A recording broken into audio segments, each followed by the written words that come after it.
Elizabeth Renstrom, thank you so much for joining me on Flap Culture. How are you doing? I'm well. I put on a celebrity perfume for this conversation, so I'm also very sweet. Um, Oh, what are you wearing? I'm wearing M by Mariah Carey. I'm like listening to her audio book of her autobiography, so I felt like, why not celebrate? It's fitting. It Yeah. fit the moment. That's a book that I still haven't read, and Oh, I must. I know, shame on me, desperate. I'm just getting around to it, so don't worry. I just highly recommend listening to the audiobook because it's incredible. She reads it herself, doesn't she? She does. Okay, yeah, I need to get on that. That's atrocious that I haven't yet. You mentioned there you're wearing celebrity perfume, and people have guessed from the title that this podcast episode is all about celebrity perfumes and celebrity fragrances. It's an area that I'm particularly fascinated by within celebrity culture, and you yourself, because you've built this Instagram around, well, predominantly perfumes, not just celebrity perfumes. Can you tell listeners a little bit more about Basenote Bitch? Yeah, I mean, Basenote Bitch is a project that kind of started out of my wanting to make almost like shrines and little environments dedicated to nostalgic fragrances of my past. And I wanted it to be an exercise in like investigating and photographing the kinds of people that would wear those fragrances, like whether that's a Bath and Body Works fragrance or a celebrity perfume. I wanted to do some world building around these iconic fragrances because I feel like we have such deep memories attached to the fragrances that we wore growing up and developing. So it was a project born out of that. And because it's on Instagram, I really like to engage with the fragrance community and discuss like what nostalgic fragrances evoke the most memories for them. And it's kind of been a rolling submission based process where, yeah, I receive suggestions, I figure out, what props would go with the fragrance that was suggested, and then I make still lifes and write kind of ridiculous captions.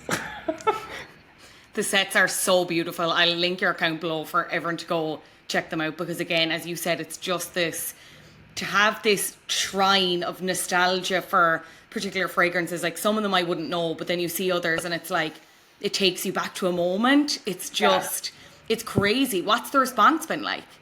It's been so fun. I mean, the fragrance community is a very passionate and intense community, but it's been so amazing. Like, I had a feeling that people. I really started it in a more regular way in the pandemic, and I feel like that was a time when people were really leaning on, I think, like nostalgic content to feel better and also like remember different parts of their life before this apocalyptic time. So the response picked up a lot from then, and it's so fun to kind of discuss like, you know, who you were when you were wearing this fragrance and like what were you engaging with, like what celebrities were you worshiping at the time.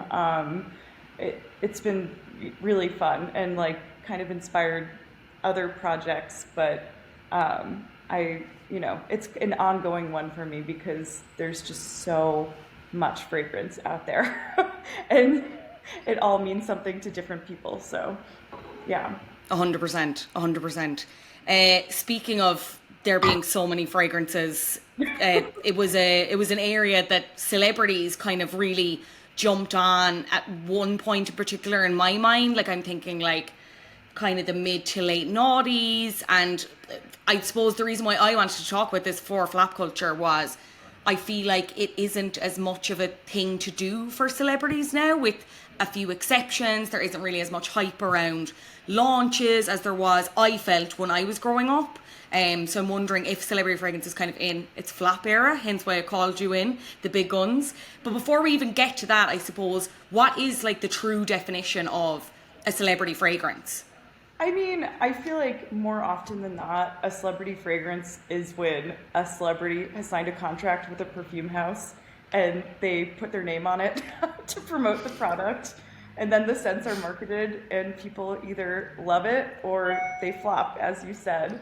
Um, it's sort of, I think, varying scales of how much the celebrity is involved in, like, again, like what notes will be in the perfume and what they want it to evoke story wise. But it's, yeah, it's a mutual contract between a celebrity and a fragrance house to put out this product with their name. Why do you think they became such a thing in terms of like merchandise, I suppose? Because you could argue it is just another extension of their own merch. It just feels like it was the thing to do again in the noughties. You have like, you know, J-Lo has like tens of them. Britney had a really big moment with her launches. It seemed like everyone was kind of waiting on bated breath for Beyonce to eventually launch hers, which she did. But Yeah. why perfume, I suppose, do you think? I think that perfume, in many ways, is the most accessible product in terms of a, you know, part of a brand. Like when you think about luxury houses like Chanel, the average like teenage girl is not going to go to the mall and drop like thousands of dollars on whatever, like a pleated suit. But they do have enough money to go to the perfume counter and, you know, buy a bottle that's, you know, $25 to $50. And I think that accessibility and price point is why so many celebrities saw it as like a lucrative way to like have something that their fans, that their fans could buy and, you know, wear as an extension of their love of this celebrity. So I think a bunch of celebrities had that aha moment, and it also like came to a head with our like consumption of celebrities at the time, and a lot of people made a lot of money. Oh, I can't even think about it. Just Yeah. off. Oh, I Well, can't. What a time. What a time. Who celebrity. were the most Oh, you go. who were the most successful celebrities in your opinion when it came to releasing, I suppose, releasing fragrances, like commercial success, being everywhere, like being recognized, and then I suppose from your perspective as someone with a nose, what are the celebrity perfumes Yeah, that you think were successful in actually smelling nice, being well balanced, all that jazz? I think that the most successful celebrities who have made fragrance are the ones that actually now their perfume business has surpassed their other business. So when you think about somebody like Britney Spears, I think you could almost say at this point, like she's made more money off of her perfumes than she has her music career. And there are other factors involved with Britney Spears, obviously, but also like Elizabeth Taylor, like Elizabeth Taylor, Paris Hilton, Britney Spears, I think have all had massively successful businesses in perfume. I wouldn't say that their perfumes are the most interesting in terms of celebrity fragrances. I think Love that that shade. I love a read.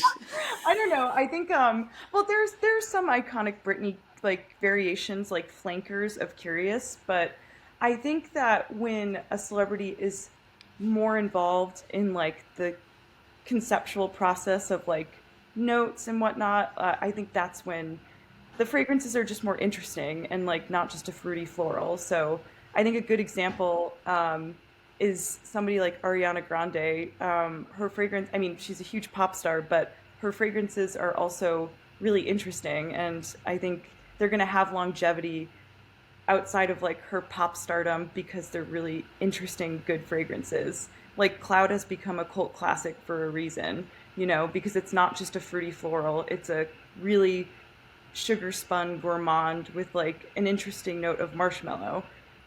Whereas I think you could probably associate a lot of celebrity fragrances with like that classic shampooy kind of fruity floral, as I said. So yeah, there's like two different sides of it. And I think people are always trying to covet the celebrity fragrance that's actually good, you know, the one that's interesting and kind of aligns with niche perfumery. And there are some that I think fall within that category, but for the most part, I would say it's a lot of the same stuff. Yeah. I'll never forget. It was a friend of mine growing up got curious. I never got, she got it as a Christmas present, whatever. And I remember being just obsessed with the bottle because it has Oh that old yeah. fashioned kind of sponge pump like glamour. But I remember smelling curious and being like, I hate this. I I know. hate this. And then I remember getting Fantasy, which is the Hmm. second, and there are various iterations. I think she had like Midnight Fantasy as well, but the original Fantasy was like a pink bottle with like green kind of dots Yeah. on it. And I got that off an ex-boyfriend, and I actually loved it. But then I ended up smashing the bottle, which was potentially a sign of the way the relationship was going to go. Who knows? But there you go. Oh wow. Cloud is not one that I've smelt, but I'm obsessed with the design of it. Like I just really like unique bottle designs. I'm a sucker for that.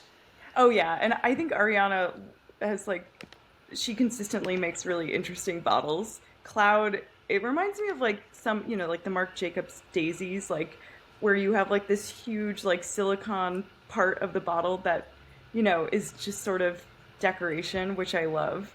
Um, but yeah, I mean, Fantasy by Britney Spears, I always really enjoyed, and Midnight Fantasy is one of those cult celebrity fragrances because it's a little more, a little more interesting. Has I think like a chocolate note, so people really love that one. Yeah, I was gonna ask you like when you were growing up, besides the Britney Spears, were you engaged with or did you have any other celebrity fragrances or even like a celebrity that you were obsessed with that you like wanted to have an extension of them? I I didn't. I remember my sister had one of the J-Lo ones, one of the Jennifer Yeah. Lopez ones, the one with the I think it has a long skinny neck of a bottle and it's like the bottle is wearing a necklace. It's I yeah, can't remember J-Lo. what that's called. I can't even remember what it smells like. Is that a good one? Yeah, Glow. Yeah, it's really I love that one. It's another pretty unique in terms of like not being a fruity floral. I feel like that's more of like a beachy fragrance. But I was like a total, pop punk scene kid, so I was rejecting like the kinds of celebrities that were being worshipped at the time, but I was definitely buying like Avril Lavigne's fragrance and things like that. But everybody had one, so it was pretty easy. Even if you weren't like into pop stars, you could still find a fragrance from somebody you loved that was popular at the time. So I was going to say if Pete Wentz had released a perfume, I would have been like, "Yeah, cite 40 bottles, please. Thank you." I swear you should double check because he very well may have. You never know. There's so many sneaky ones that I feel like people don't know Yeah, very about. true. Yeah. So true. Any prominent flops in your mind in terms of celebrity fragrances, like ones that you've smelt that are like, it's not even that they're just forgettable, they're like actively bad, or anything, bottle design, marketing, anything that stands out to you that kind of makes you sets your teeth on edge? Oh my gosh. I feel like unfortunately a lot of the flops I'm seeing in celebrity fragrances are like present day. And I know we'll get to this, but I feel like the market isn't as much there. And I don't even want to speak this out into the world, but I do think that Rihanna's perfume, the one that she put out like in the past 2 years, it's a really interesting fragrance, but to me, that was kind of one of her products that was a flop. So I No, think I think that's fair because I remember there was a lot of chatter on launch. I haven't smelt it, I will say. I'll hold my hand up there. A lot of chatter on launch. Looked like a very nice bottle, like very in the Fenty family, like glamour, kind of luxury, whatever. I have not heard a peep about it since, to the point where when you brought it up, I was like, oh, I forgot she launched that. Like that went crickets. And she's so successful in her other endeavors that it's like, surely that's an automatic success. But maybe not so. I know, and that makes me a little nervous for like the Beyonce one that's about to come out because I feel like we're not consuming celebrities in quite the same way. So I feel like their products aren't always hitting in the same way. And I'm curious, like I'm not sure how well like somebody like Billie Eilish's fragrance did. But I wonder if like it was the same effect where it's like you think it's gonna be this major success in the same way as the early aughts, but was the market there for that product? I'm not sure. But I Yeah. think like I'm trying to remember from the time like major flops. I know like Jay-Z was in a pretty big lawsuit for a fragrance that didn't do well. I feel like Pitbull had a fragrance at the time, like in the early aughts. There's Not Pitbull. yeah, I feel like there are so many celebrities that we like, don't think about often that we're all trying to like jump on this train, and maybe it didn't have like the staying power as somebody like Paris Hilton, who has like honestly consistently put out new fragrances like since her first one in I want to say it probably I should know this, but I feel like probably 2005 or whenever she was like starting to like gain popularity from Simple Life. But yeah. Do you remember any controversy around the Lady Gaga perfume around something to do with ingredients? It's like the Fame perfume that she put out. I remember there was some, because it was like a black perfume, but then when it was airborne, it was black in the bottle, but then when it was airborne, it wasn't black. But I think there was also, I think she'd said jokingly or something that there was like semen in it or something, or like sweat. She'd literally put her own sweat into it. And obviously that was like fully a marketing line. Her sweat definitely isn't in it. But I remember just the controversy around it because she was such a lightning bolt for controversy in some ways. I use the word controversy lightly, but it was just that people didn't know how to. People, yeah, like people are looking at Lady Gaga, all the normies being like, what the fuck is this lady with the meat dress? This is crazy. But I can't remember what that perfume smells like off the top of my head. But I remember that was one where it was like very buzzy, very controversial, and then it came out. Kind of can't remember anything about it. Can you? It definitely got me. Like all that marketing got me. I remember her saying like it was supposed to smell like blood and cum. Am I? That was it. Sorry, not that there was literal cum in it, but that it was supposed to smell like blood and cum. Classic. Exactly what you want a perfume to smell like, I would argue. Oh my God, there's another perfume that I should send you a sample of that actually literally does smell like blood and cum. Anywho, it's called Secretions Magnifique. But yeah, Oh yeah, my she God. marketed the fragrance that way, and I don't know like if initially in like early modifications of the perfume if it ever did smell like our bodily juices, but the fragrance itself now like it's pretty tame. Like it doesn't smell like that at all, and it does not stain. I have a bottle and it does not stain my shirts. It is like that is like the kind of interesting thing about it.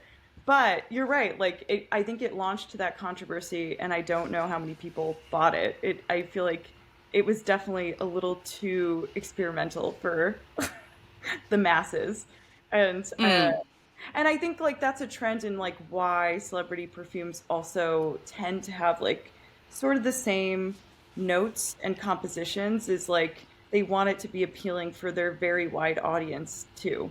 So whenever somebody veers away from that, it's a really big risk. Um, yeah, but Yeah. sometimes it can be rewarded. um, yeah. For sure, for sure.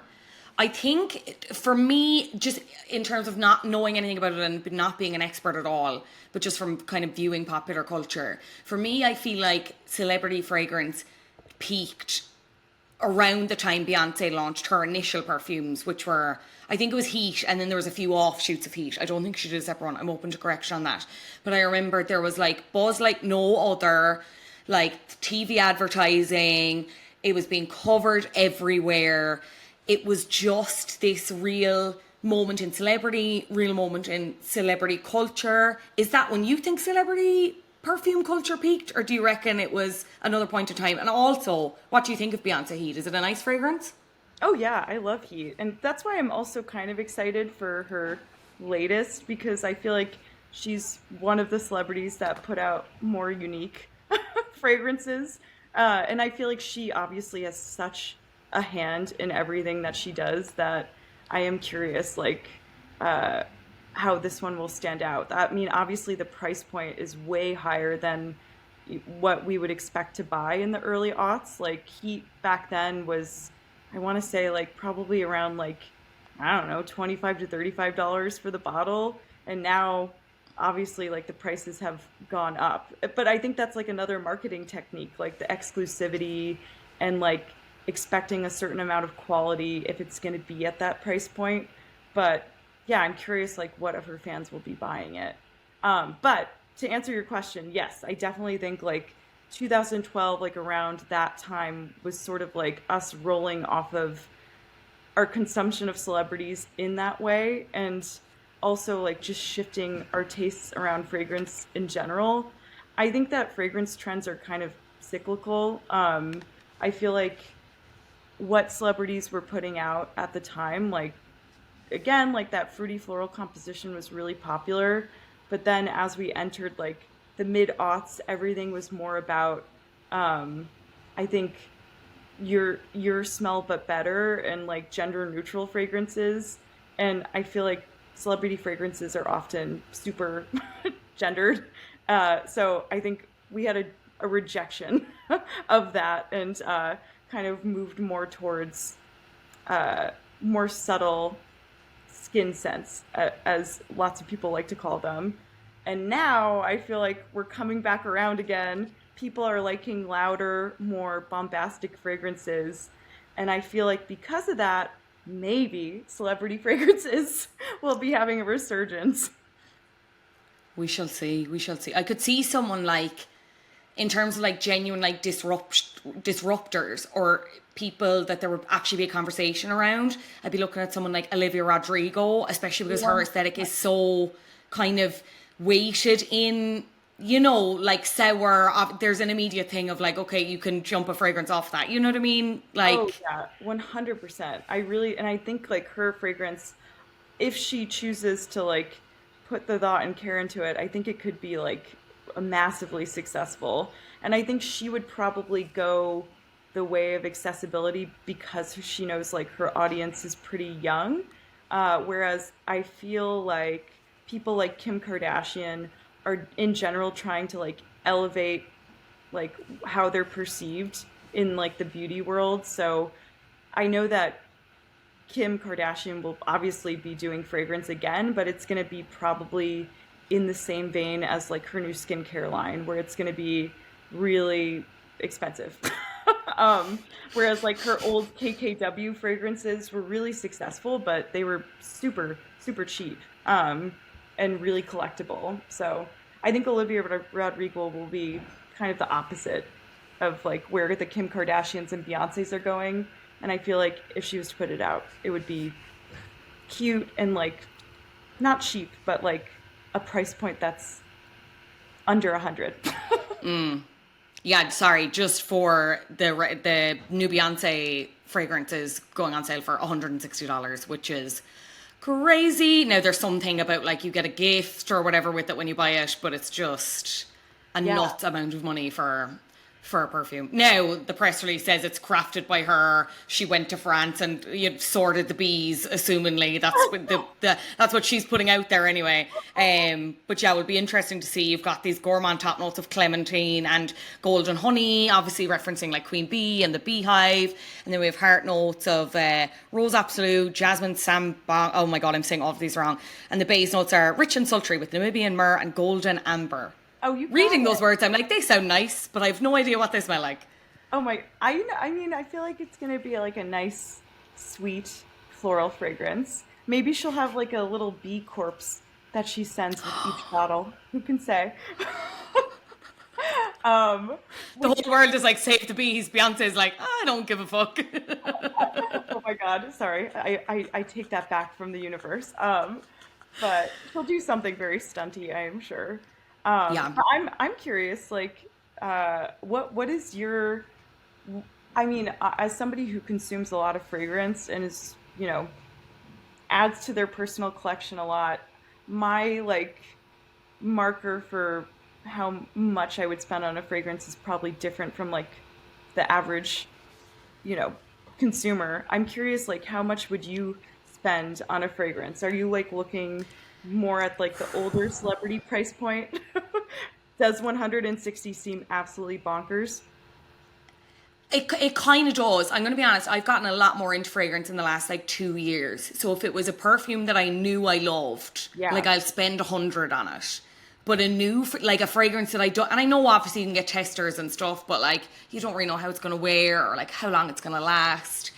I would, I'd struggle with 100, like anything over 100, I'm like, it just, and then you wonder how much of that is, because especially with this Beyonce example, again, the press release or the announcement says that it's encased in art or whatever. So there's an element of like, okay, how much of my hard-earned dollar bills are going into literally just the bottle design as opposed to the actual, what I should be paying for, which is the liquid inside the bottle, the fragrance, you know what I mean? And again, this is coming from someone who likes a bottle design, but when it comes to spending my money, I'm like, ultimately what matters is how it smells and how it wears on me, you know?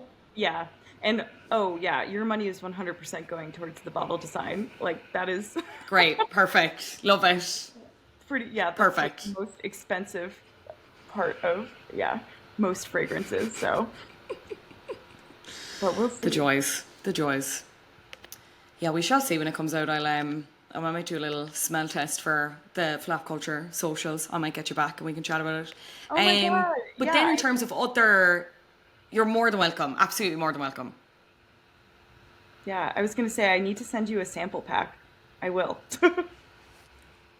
That's so kind. Thank you. Oh my God. I'm going to be the nicest smelling girl in Ireland. I'm obsessed.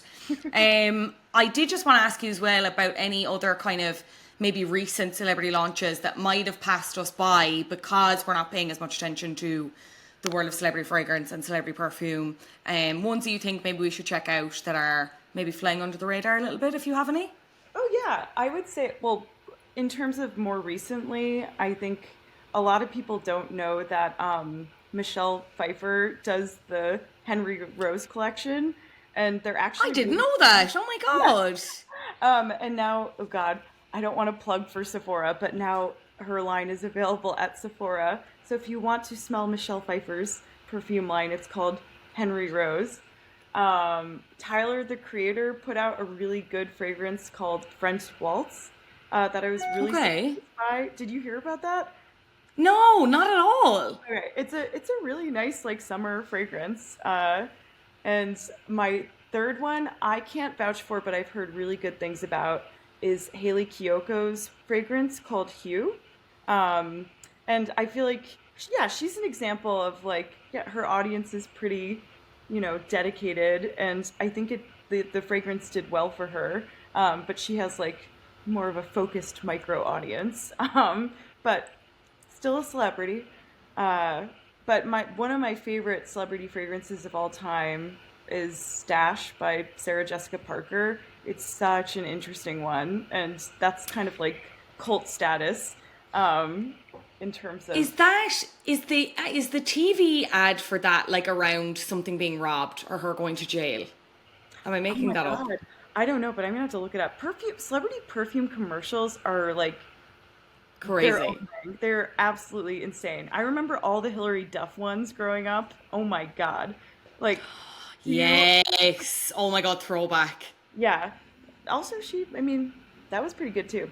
They're very expensive on eBay now, all of the Hilary Duff ones. So, Yeah, they've become like a real collector's item. What is it? Is it just that it's her, or is it? But they actually smell good as well. A combination of both. it's that they actually smell good, I think. Okay. There's like, she must have used like an unusual note for the time, like sandalwood or something. And everyone lost their minds. They were like, "Oh my God, this smells so different." Crazy. Lizzie McGuire. But yeah, those three would be like my current recs. If you haven't smelled them yet, they exist, and they're technically celebrity fragrances. So yeah. So you're a gourmand girly. If that's what that means, then I am. I guess I love that. Do I'll you take that. still gravitate? Do you still gravitate towards sweeter fragrances with like notes like that, like edible notes? Yeah, definitely sweeter fragrances. Yeah, Yeah. 100%. Okay. Yeah, what's in your current rotation? Oh, okay. I love Lancome, the Idol one, Yep. the skinny bottle. What else am I using at the minute? The Maison Marge, what are they called? And they're like clear The bottles. Maison Margiela Yeah. The fireplace. one of them, I cannot actually remember what the name is because I was very lucky to be sent it. And then I have the Angel, but it's not the blue one, it's the pink one. Oh, okay. Because So my mom loves the blue one and I don't love the blue one. And then I got the pink one. I was like, oh, this is everything. This is everything. That's Mugler, isn't it? Yeah. oh yeah, and Mugler is like, I mean, talk about like a fashion house that also was so groundbreaking in terms of fragrance. Mugler really put gourmands on the map with Angel because it's, such a unique fragrance. And it has like that almost overly sickly sweet quality, but it's a masterpiece. I don't wear it myself too because it's very strong on me, but I love it. Your mom has good taste. She does. And it's all she ever asks for birthdays or Mother's Day presents. So it makes our job as children very, very, very easy. Yeah. Elizabeth, I could talk to you all day. This has been fascinating, and I'll definitely have to have you back maybe when the new Beyonce one comes out, and we can do a full deep dive. But if anyone is looking to hear a bit more about your work, look at your work, where can people find you? And I leave all the links below as well. Yeah, you can find me on Instagram at Basenote underscore bitch, and that's where you'll find the photos and reviews. But I also have a website that is just a different kind of viewing experience where I recite the reviews out loud in a very high pitched tone. It's a performance art piece, And I then love that. yeah, if you want to check out my regular work, it's just my name, Elizabeth Renstrom. But yeah, I hope I find some new perfume heads in Ireland. Yes, I'm sure they're lurking. They've been looking for this, and I'm happy to bring you all together. As happy as I was to find your account, and yeah, what a pleasure to speak to you today, Elizabeth. Thank you so much for joining me on Flap Culture. I'm such a fan, and I hope that you investigate more celebrity I perfumes. sure will. Oh my god.